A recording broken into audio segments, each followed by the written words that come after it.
Once upon a time, there was a man named Jack who had a peculiar habit of collecting his toenail clippings in a jar.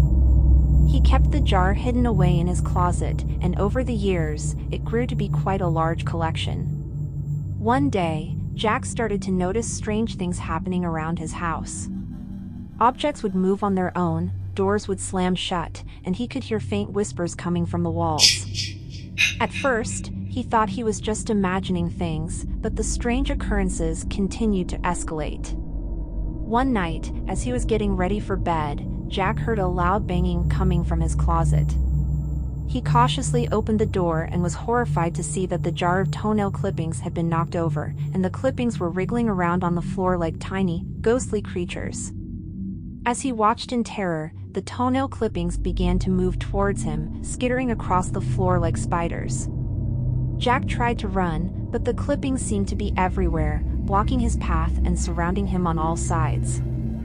Suddenly, Jack remembered an old legend that his grandmother had told him when he was a child. She had warned him never to keep his toenail clippings, as they could come to life and haunt him if he did. In a moment of desperation, Jack grabbed a broom and started swatting at the clippings, trying to drive them away. But the more he swatted, the more they seemed to multiply until he was completely overwhelmed.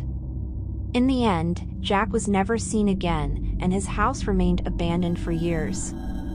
Some say that on quiet nights, you can still hear the faint sound of toenail clippings skittering across the floor, searching for their next victim.